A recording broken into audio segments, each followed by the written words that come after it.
I've gone back and forth on whether I should even tell this story, because the longer I sit with it, the more I realize it wasn't just something scary that happened one night.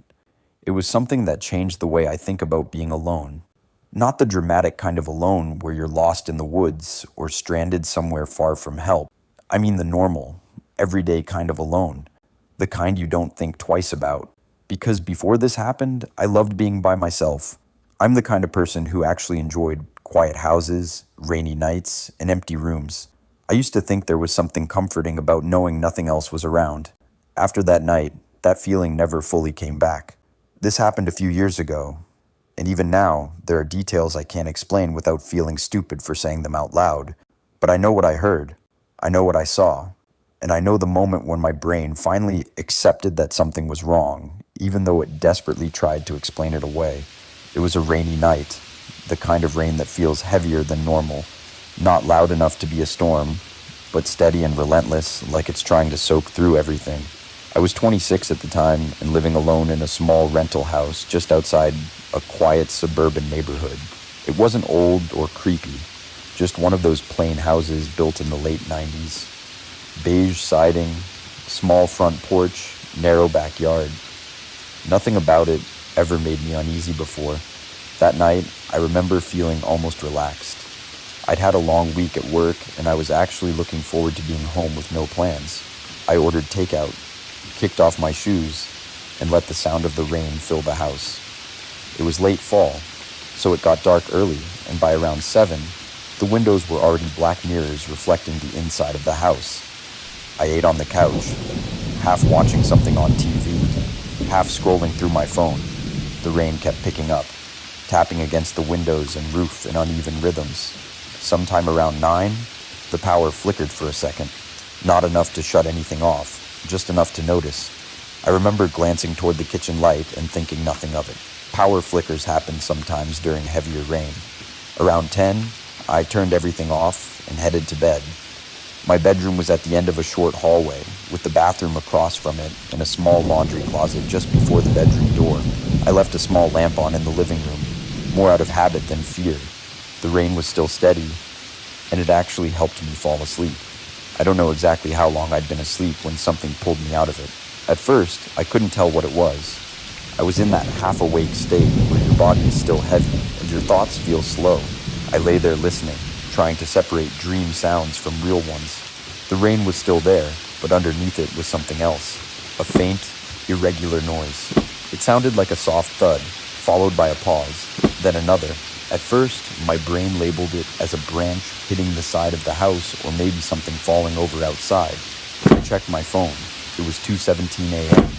The sound came again, a little louder this time. Thud, pause, thud. It wasn't rhythmic enough to be dripping water, and it wasn't sharp enough to be something hitting the siding hard. It sounded deliberate. That was the first word that popped into my head, and I immediately tried to replace it with something more logical. I told myself it was probably the rain causing something to shift outside. I rolled onto my side, facing the wall, and closed my eyes. A few seconds later, the sound came again, closer. That's when I realized it wasn't coming from outside at all. It was coming from inside the house, specifically from somewhere down the hallway. My stomach tightened in that instant, the way it does when your body reacts before your brain fully understands why. I lay completely still, barely breathing, listening. The rain masked a lot of sound, but underneath it, I could hear something moving. Not footsteps exactly, but a soft dragging noise like fabric or bare skin brushing against the floor. It stopped just outside my bedroom door. I stared at the darkness, my eyes fixed on the faint outline of the door frame. I didn't hear breathing, didn't hear anything that clearly sounded like a person. Just silence, broken only by the rain. I told myself it was nothing, that I was half asleep and my mind was filling in gaps. I'd lived alone for years without incident. There was no reason for anyone to be in my house. Slowly, I reached for my phone on the nightstand and turned the screen on, keeping the brightness low. The glow felt too bright in the dark room, and I quickly angled it away from the door. I sat there for a minute, waiting. Nothing happened. No sounds. No movement. Eventually, my heart rate slowed, just enough for me to feel foolish. I almost laughed quietly at myself. That's when I heard it again. This time, there was no mistaking it. A soft knock, not on the front door, not on the bedroom door either. It sounded like it came from the hallway wall itself. A dull, hollow knock, as if someone had tapped their knuckles against drywall. My chest felt tight, like the air had been sucked out of it. I sat up slowly, my eyes locked on the bedroom door. Another knock followed, slightly lower, like whatever made it was moving along the wall. Knock, pause, knock. I whispered out loud without meaning to. Just one word. Hello? My voice sounded weak and unfamiliar in the dark. There was no response. Instead, the sound shifted. I heard something scrape softly against the hallway carpet, followed by the unmistakable creak of the floor near the laundry closet. That's when fear really set in. The layout of my house flashed through my mind in detail. I knew exactly where that sound was. Too well. I grabbed my phone with shaking hands and opened the camera, thinking if I needed to call someone, I wanted proof. I don't know why that thought mattered in the moment. Maybe part of me still believed I was overreacting. I slipped out of bed, my feet cold against the floor, and moved toward the door as quietly as I could. I rested my hand on the doorknob and listened. The rain outside seemed louder now, pounding against the roof. The sound in the hallway stopped completely. I stood there for what felt like minutes, my hand frozen on the knob. Finally, I cracked the door open just enough to see into the hallway. The living room lamp was still on, casting a dim yellow glow down the hall. Everything looked normal, empty. The laundry closet door was closed, the bathroom door was shut. No shadows where there shouldn't be any. I opened the door a little wider and leaned my head out. That's when I noticed something that made my blood run cold. The carpet in the hallway, right in front of the laundry closet, was slightly disturbed, like something heavy had been dragged across it. The fibers were flattened in a long, uneven line, leading from the living room toward my bedroom. I stared at it, my brain struggling to process what I was seeing. I knew I hadn't left anything there. There was nothing in my house that would make a mark like that. As I stood there, frozen, I heard a soft sound behind me. Not in the hallway, in my bedroom. A faint, wet noise, like someone slowly exhaling through their nose. I spun around, my heart slamming so hard I thought I might pass out. The room was empty. My bed was just as I'd left it. The window was closed, but the sound came again. Closer this time, right near my ear. I bolted out of the room without thinking, sprinting down the hallway toward the living room. I slipped slightly on the carpet, but caught myself, adrenaline carrying me forward. I flicked on every light as I went, the house flooding with harsh brightness. I stood in the middle of the living room, gasping for breath, scanning every corner.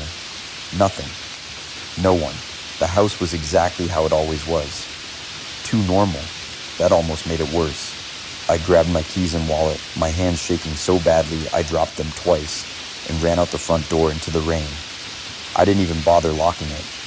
I got in my car, slammed the door, and just sat there, breathing hard, rain hammering against the windshield.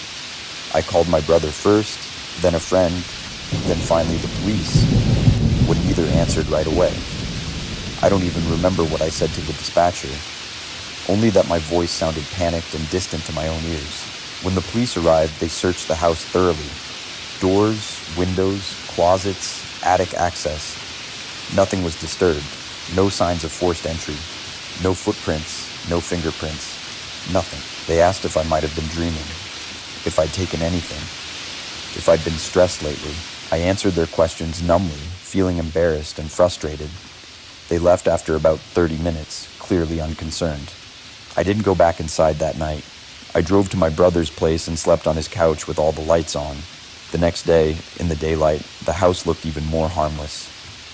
I went back with him to get some clothes, telling myself I'd overreacted, that I'd let my imagination get the best of me. That explanation almost worked. Almost, until I went into my bedroom and noticed something new. The carpet beside my bed was flattened, just like the hallway. A long, uneven impression running along the side of the mattress as if something had been lying there, right next to me, for a long time. I moved out a week later. I never heard the sounds again, never saw anything else. But sometimes, on rainy nights, when the house is quiet and the world feels small, I swear I can still hear that soft knock. somewhere just beyond the wall, waiting for me to notice it again. I've rewritten this in my head more times than I can count, mostly trying to convince myself that I misunderstood what happened, that stress or coincidence filled in the blanks. But every version ends the same way, and that's why I'm finally putting it down like this. This wasn't a dream, and it wasn't my imagination running wild. It was a normal night that turned into something I still can't explain, and it happened because I was alone, because it was raining, and because I made the mistake of assuming that isolation meant safety. At the time, I was 29 and living in a small upstairs apartment above an old auto repair shop on the edge of town. The shop had closed years before, so the entire building was basically mine. My apartment was on the second floor, accessed by a narrow metal staircase on the side of the building. No neighbors, no shared walls, no noise complaints. It was cheap, quiet, and exactly what I wanted.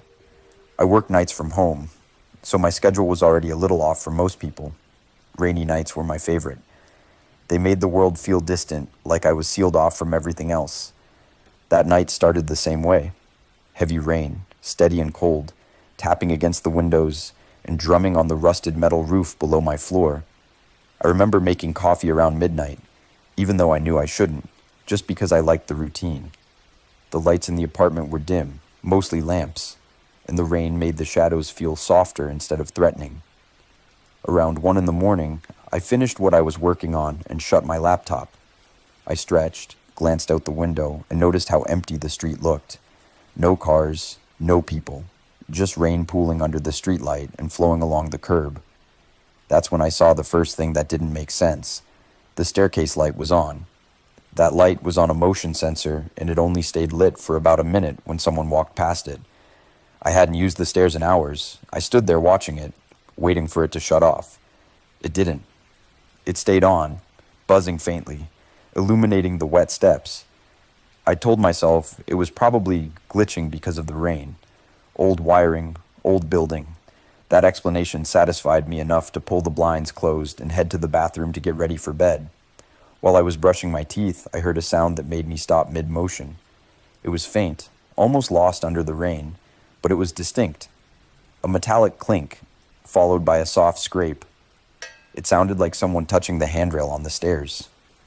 I froze, toothpaste dripping into the sink, listening. The sound came again, slower this time. Clink, scrape. My heart started beating harder, but I still wasn't scared yet. Not really. I told myself it was probably a piece of loose metal shifting in the wind. The stairs were old and exposed. I rinsed my mouth, wiped my face, and stood there listening for another minute. Nothing. The rain continued, steady and heavy. I went into my bedroom and turned off the lights, leaving only a small lamp on the nightstand. I lay down and pulled the blanket up, scrolling through my phone to distract myself. That's when I heard footsteps. Not outside. Inside the building.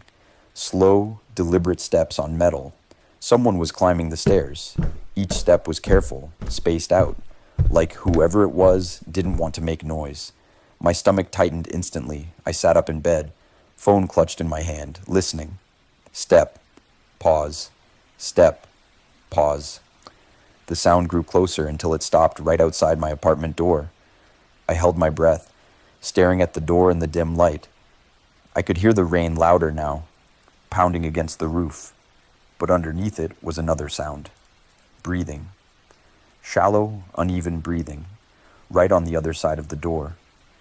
I stayed perfectly still, afraid that even shifting my weight would give me away.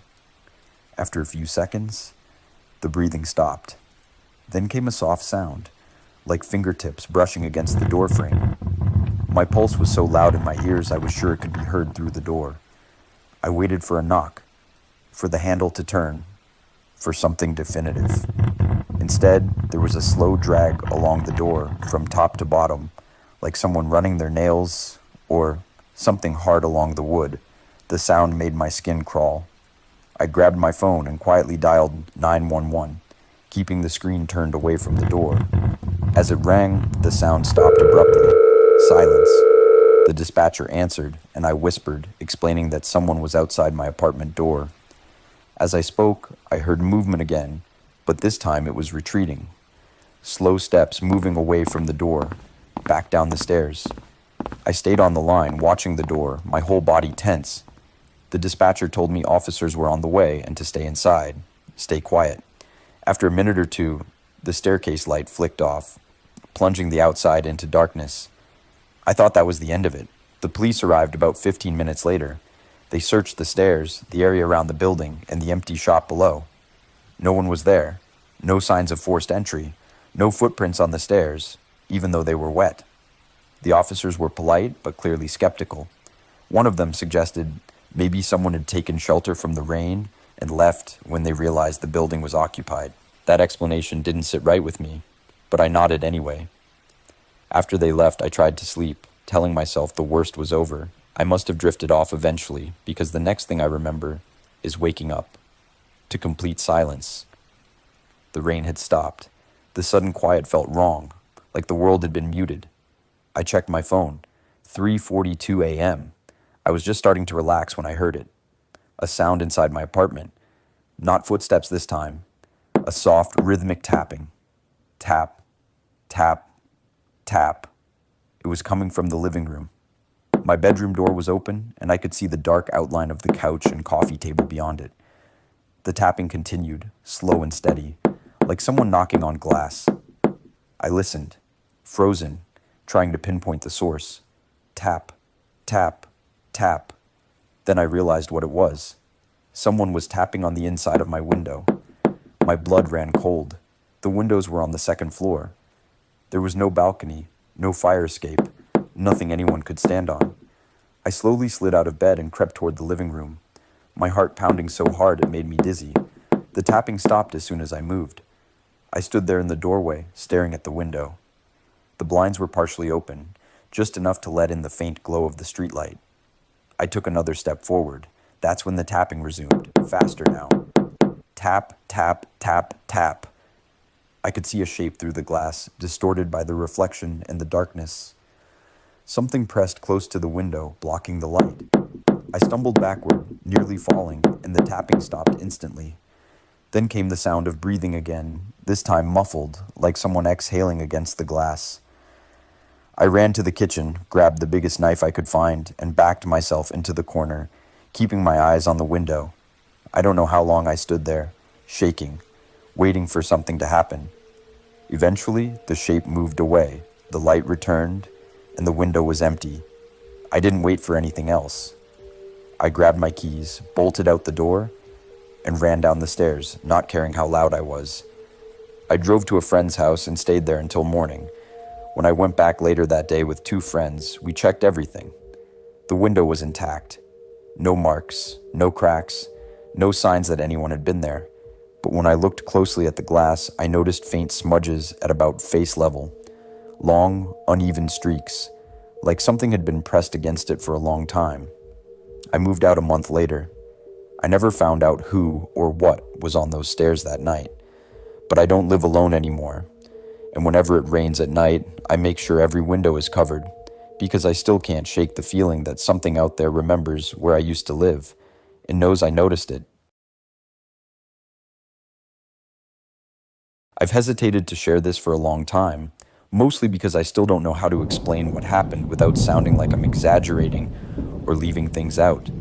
But the truth is, the scariest part of that night wasn't anything dramatic or supernatural in the way people expect. It was how normal everything felt, right up until the moment it didn't anymore. This wasn't a haunted house or a creepy abandoned place. It was my home. A place I felt safe in. A place I was completely alone in on a rainy night, just like I'd been hundreds of times before. This happened when I was 31, and at the time, I was renting a small, single-story house in a quiet, residential area. The kind of neighborhood where nothing ever really happened. Families, parked cars lining the street, porch lights turning off around 10. I worked a standard daytime job, so my nights were usually uneventful. That night had been especially calm. It had been raining since late afternoon. Not hard, but steady enough that the ground was soaked and the air smelled damp. By the time it got dark, the rain had picked up. tapping against the windows and roof in a constant, low sound that filled the house. I remember thinking it was the kind of night where you just stay in, order food, and shut the world out. I ate dinner on the couch, watching TV with the volume low, more for background noise than anything else.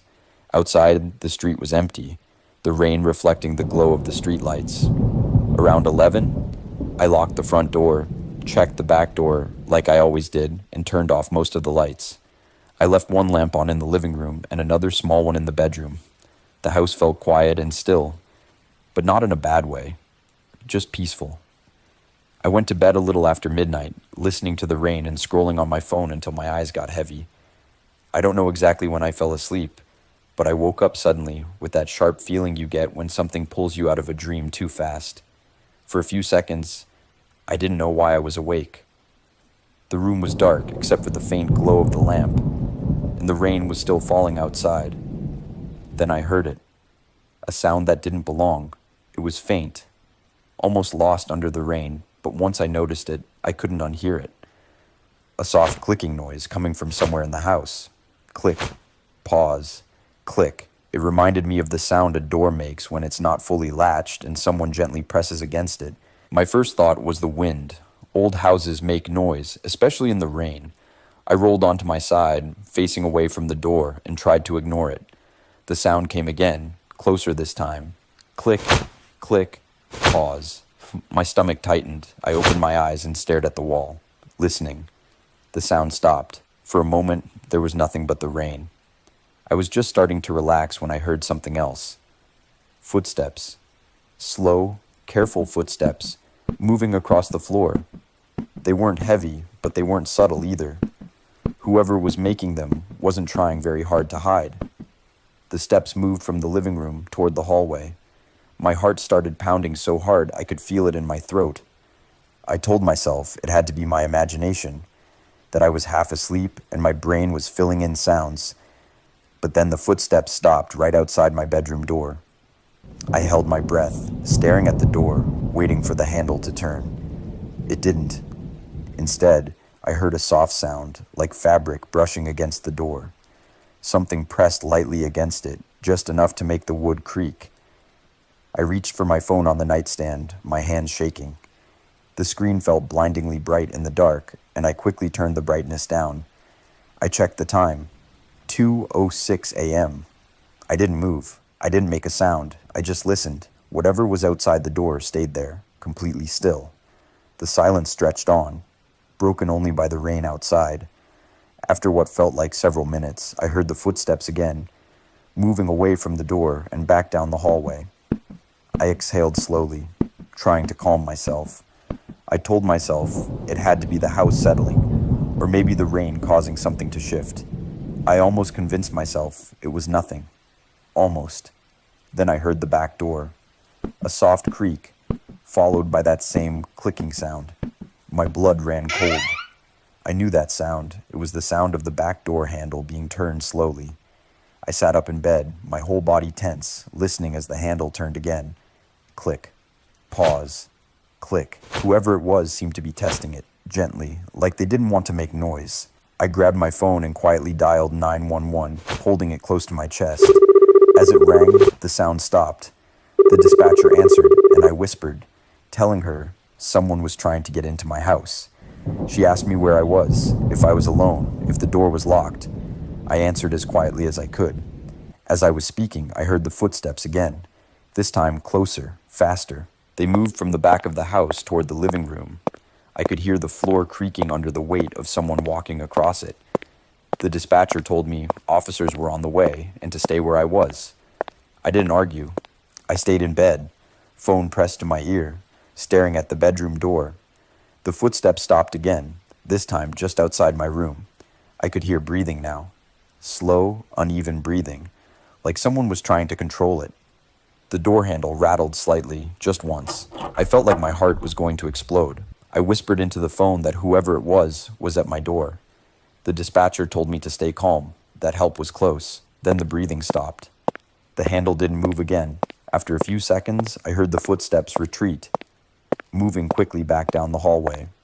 A moment later, the front door creaked open and then slammed shut. I stayed on the line until the police arrived. They searched the house thoroughly, inside and out. No signs of forced entry, no broken locks, no open windows. They asked me if I was sure I'd locked the back door.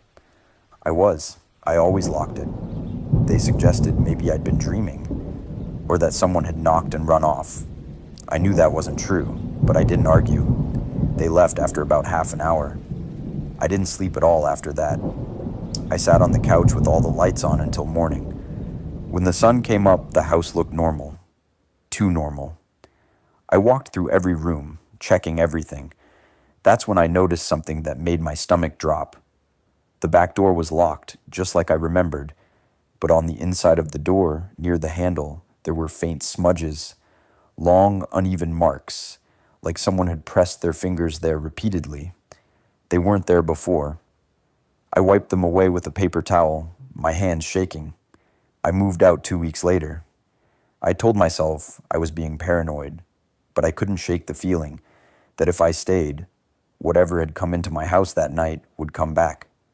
Even now, years later, I can't sleep comfortably when it rains.